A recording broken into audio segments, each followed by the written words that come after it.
കേൾക്കാം. നമ്മുടെ പ്രഭാഷകൻ, നമ്മുടെ അതിഥിയെ സ്വാഗതം ചെയ്യാനായി മാനസ് ജോയിന്റ് ട്രഷറർ മധുസൂദനൻ ജിയെ ക്ഷണിക്കുന്നു. ഓം ശ്രീ മാത്രേ നമഃ. മഹാകാളി, മഹാലക്ഷ്മി, മഹാസരസ്വതി, ഐക്യസ്വരൂപിണി ശ്രീ കൊല്ലൂർ മൂകാംബികമ്മേ ശരണം. ഇന്ന് ഓഗസ്റ്റ് 5 കർക്കിടകം 21 തിങ്കളാഴ്ച. നമ്മുടെ ക്ഷണം സ്വീകരിച്ച് ഇന്നത്തെ പ്രഭാഷണത്തിനായി വന്നിരിക്കുന്നത് കൊല്ലൂർ കൃഷ്ണ അയ്യർ സാറാണ്. അദ്ദേഹത്തെ പറ്റി 2 വാക്ക്. തിരുവനന്തപുരം ജില്ലയിൽ പാപ്പനംകോടാണ് സ്വദേശം. മികച്ച ജ്യോതിഷ പണ്ഡിതൻ, താന്ത്രിക വിദ്യാ ആചാര്യൻ എന്നീ നിലകളിൽ വളരെ പ്രശസ്തൻ. കഴിഞ്ഞ 25 വർഷത്തിലധികം ഇന്ത്യയിലെ വിവിധ സംസ്ഥാനങ്ങളിലൂടെയും 20-ൽ പരം വിദേശ രാജ്യങ്ങളിലൂടെയും പര്യടനം നടത്തുകയും 108-ൽ പരം ചണ്ഡികാ ഹോമം ഉൾപ്പെടെയുള്ള താന്ത്രിക വിദ്യാകർമ്മങ്ങൾക്ക് നേതൃത്വവും നൽകിയ വ്യക്തിത്വം. കൊല്ലൂർ മൂകാംബിക ക്ഷേത്ര മാതൃകയിൽ തിരുവനന്തപുരം ജില്ലയിൽ പാപ്പനംകോട് മൂകാംബിക ദേവസ്ഥാനം എന്ന പേരിൽ ക്ഷേത്രം നടത്തിവരുന്നു. ജ്യോതിഷ ശാസ്ത്രത്തിൽ Vedic astrology, remedial measures and it's effect എന്ന വിഷയത്തിൽ ഡോക്ടറേറ്റ് നേടിയിട്ടുണ്ട്. പ്രശസ്ത വയലിനിസ്റ്റ് ഡോക്ടർ വൈക്കം പത്മകൃഷ്ണൻ ഭാര്യയാണ്. ശ്രീ കൃഷ്ണ അയ്യർ സാറിനെ ഈ വേദിയിലേക്ക് മാനസത്തിന്റെ പേരിലും എൻ്റെ പേരിലും സ്വാഗതം ചെയ്യുന്നു. Welcome sir. ഓം ഗുരുഭ്യോ നമഃ. കേൾക്കാമല്ലോ അല്ലേ? കേൾക്കാമല്ലോ? സൗണ്ട് ക്ലാരിറ്റി ഉണ്ടല്ലോ? ശരി. ഓം ശ്രീമാത്രേ നമഃ. ഓം ഗുരുഭ്യോ നമഃ. ഓം മഹാഗണപതി പ്രിയതാം.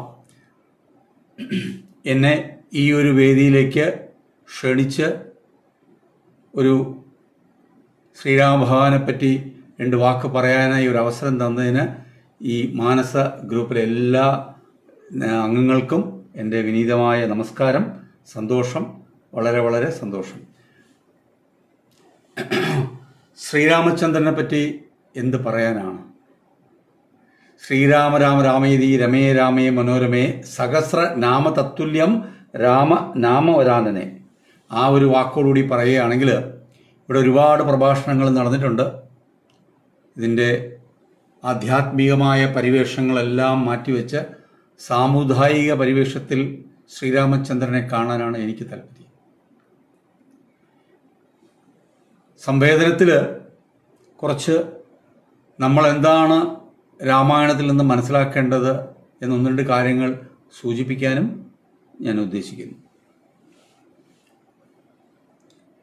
വാൽമീകി തൻ്റെ ശോകത്തെ ശ്ലോകമാക്കിയ അതിസമ്പൂർണമായ ഒരു വിശേഷമായ ഒരു കാവ്യം ചെയ്യുമ്പോൾ ആദ്യം പറഞ്ഞ ഗായത്രി മന്ത്രം ഒരമ്മ പറഞ്ഞു.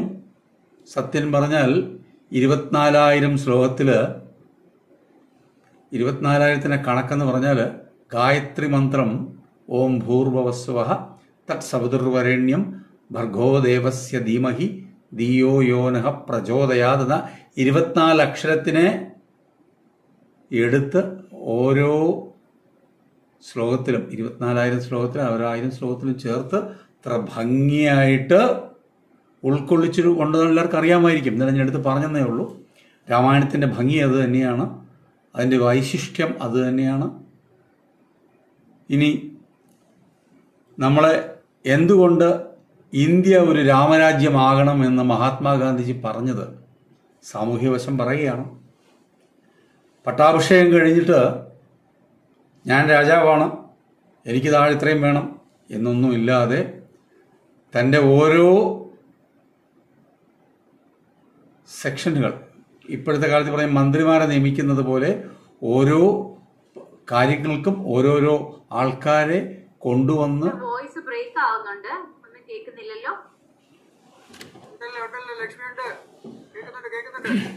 ഞാൻ കുറച്ചുകൂടെ അടുത്ത് വരാം.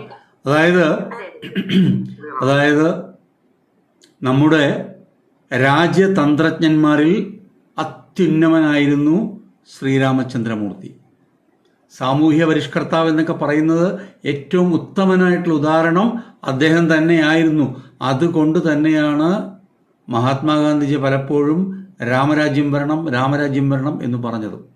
നമ്മുടെ പഞ്ചായത്ത് രാജൊക്കെ വരുന്നതിന് മുന്നേ തന്നെ എത്ര കൊല്ലങ്ങൾക്ക് മുമ്പേ മഹാരാജാവ് ഇങ്ങനെ എല്ലാം അത് നിങ്ങൾ ചെയ്യുക, ഇത് നിങ്ങൾ ചെയ്യുക, ചക്രവർത്തിയായിട്ടിരിക്കുന്നതിന് ഏറ്റവും അത്യുത്തമനായത് മഹാരാജാവ് ശ്രീരാമചന്ദ്രമൂർത്തി തന്നെയായിരുന്നു. അദ്ദേഹം തൻ്റെ എല്ലാവർക്കും വിട്ടുകൊടുത്ത് ഇതിങ്ങനെ എൻ്റെ കയ്യിലിരിക്കണം എന്നുള്ള ബോധത്തോടല്ലാതെ ചെയ്ത ഒരു വലിയ കാര്യം. ഇനി വാൽമീകിയെ പറ്റി പറയുകയാണെങ്കിൽ അദ്ദേഹം രണ്ട് കാര്യങ്ങൾ രണ്ട് പ്രാവശ്യമായിട്ട് പറഞ്ഞിട്ടുണ്ട്. നമ്മുടെ ഈ കാലഘട്ടത്തിൽ ഏറ്റവും അത്യുത്തമമായിട്ട് നമ്മൾ ചരിക്കേണ്ട അല്ലെങ്കിൽ ഫോളോ ചെയ്യേണ്ടുന്ന ഒരു കാര്യം മാ നിഷാദ എന്ന് പറഞ്ഞു തുടങ്ങിയത് ഓർമ്മിക്കുക, വേടനോട് മാത്രമല്ല, ഇത് പറയാനായിട്ട് നമ്മുടെ ഉള്ളിലൊരു പ്രേരണ ഉണ്ടാക്കാനായിട്ട് കവി ശ്രമിച്ചിട്ടുണ്ട്. എങ്ങനെയെന്ന് പറഞ്ഞാൽ നമ്മുടെ ഉള്ളിൽ ഇപ്പോഴുള്ളത് ഒരു ഭയം. നമ്മളെങ്ങനെ പറഞ്ഞാൽ നമ്മളാരെന്ത് കരുതും ഒന്നുമില്ല. ധൈര്യമായിട്ട് പറയേണ്ടുന്ന കാര്യം പറയേണ്ടുന്ന സമയത്ത് പറയേണ്ടതുപോലെ പറയണം എന്നാണ് മാനിഷാദ. ഒരു കാട്ടാളെന്ന് നോക്കി ഒരു പാവം മുനി, ഒന്നുമില്ല ആരോഗ്യപരമായിട്ടോ അല്ല ഒന്നുമില്ലാത്തൊരു മുനി ഇത്ര ധൈര്യമായിട്ട് പറയാമെങ്കിൽ, അവിടെ നിന്നൊരു കാവ്യം കൊണ്ടുവരാമെങ്കിൽ, ഒരു പ്രചോദനം കൊണ്ടുവരാമെങ്കിൽ തീർച്ചയായിട്ടും നമുക്കും കഴിയണം. ധൈര്യമായിട്ട് ഇല്ല എന്നുള്ള സ്ഥലത്ത് ഇല്ല എന്ന് പറയാനും വേണ്ട എന്ന് പറഞ്ഞത് വേണ്ട എന്ന് പറയാനും ഇക്കാലഘട്ടത്തിലെ പെൺകുട്ടികളെ പ്രചോദിപ്പിക്കണം. പെൺകുട്ടികളുടെ അടുത്ത് പറയാൻ കാര്യം കാലം അത്ര മോശമായിട്ടിരിക്കുകയാണ്.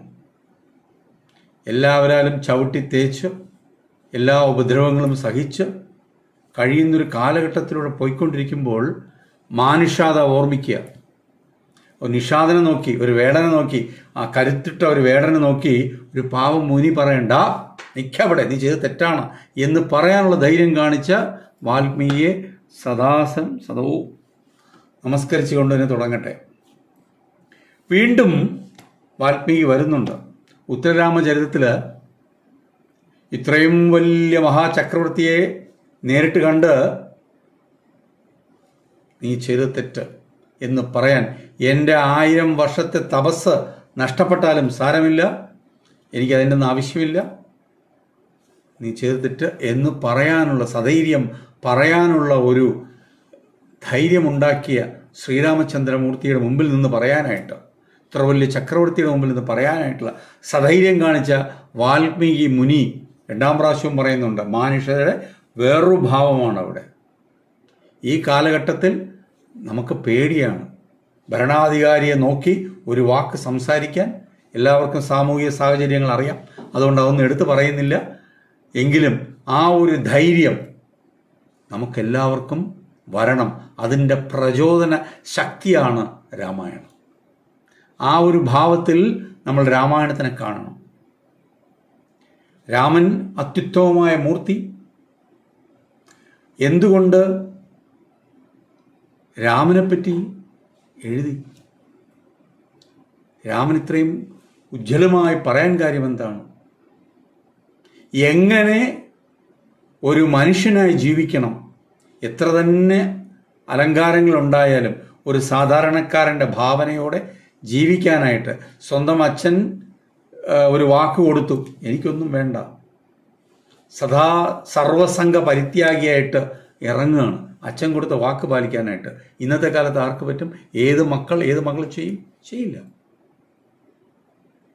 എല്ലാവർക്കും അവരവരുടേതായ ഇഷ്ടാനിഷ്ടങ്ങളെക്കാൾ ഒരു പടി മുകളിലോട്ട് വയ്ക്കാൻ ഒരു മനുഷ്യനും ആഗ്രഹിക്കുന്നില്ല. അത് മാറണം. അതിനുള്ളൊരു സന്ദേശമാണ് രാമായണം. ഇങ്ങനെ ഓരോ ചെറിയ കാര്യങ്ങൾ രാമായണ കഥ മുഴുവൻ ഒരുമാതിരിപ്പെട്ട എല്ലാവർക്കും ഇപ്പോൾ അറിഞ്ഞിട്ടുണ്ട്. ഈ ഇരിക്കുന്ന ഗ്രൂപ്പിൽ എല്ലാവർക്കും അറിയാം. എനിക്ക് അതുകൊണ്ട് കഥയൊന്നും പറഞ്ഞ് സമയം കളയാൻ ഞാനും ആളല്ല. അറിയാത്ത കഥയൊന്നും പറയാനുമില്ല. സാമൂഹ്യ പശ്ചാത്തലത്തിൽ രാമൻ എങ്ങനെയാണ് നമ്മളെ നയിക്കേണ്ടത്, രാമായണം വായിക്കുന്നതിലൂടെ, രാമായണ കഥകൾ കുട്ടികൾക്ക് പറഞ്ഞു കൊടുക്കുന്നതിലൂടെ, അതിലെ ഓരോ കഥാപാത്രങ്ങളെയും നമ്മൾ ഓരോ യാത്രക്കിടയിൽ ഡിസ്കസ് ചെയ്യുക.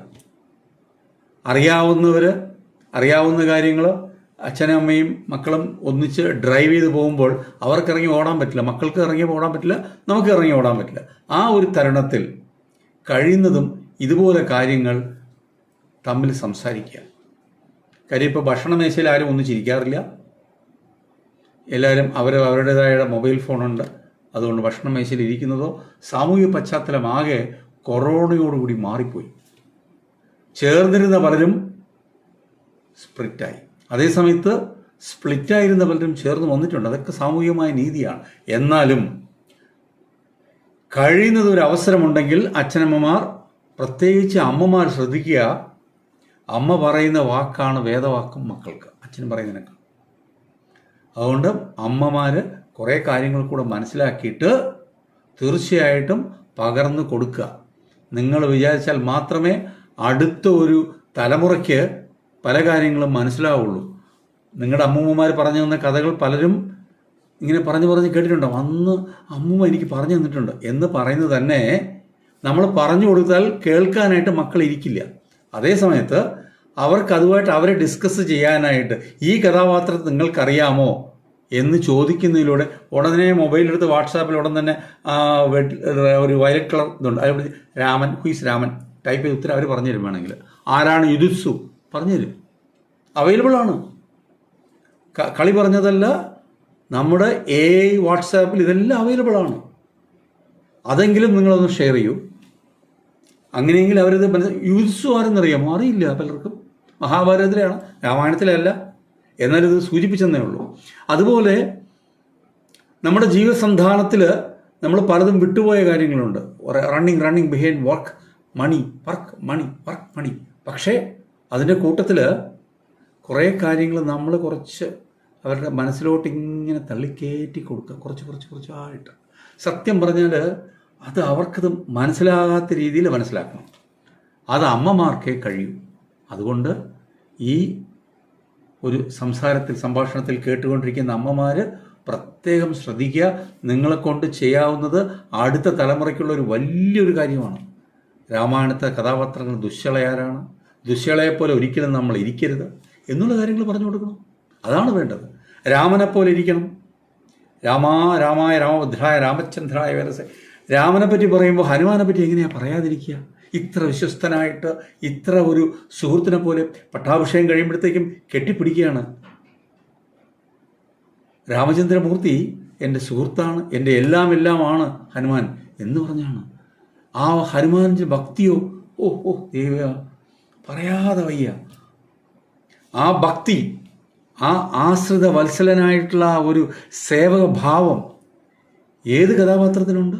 ഇതുപോലെ കഥാപാത്രങ്ങളെ എടുത്ത് അവരുടെ പ്രയോറിറ്റി, അവരുടെ എന്താണ് അവർക്കുള്ള പ്രത്യേകത എന്ന് നമ്മളൊന്ന് ഡിസ്കസ് ചെയ്താൽ, അപ്പോൾ ദുശ്ശളയെ പറ്റിയും ഡിസ്കസ് ചെയ്യണം, വിഭീഷണനെ പറ്റിയും ഡിസ്കസ് ചെയ്യാം.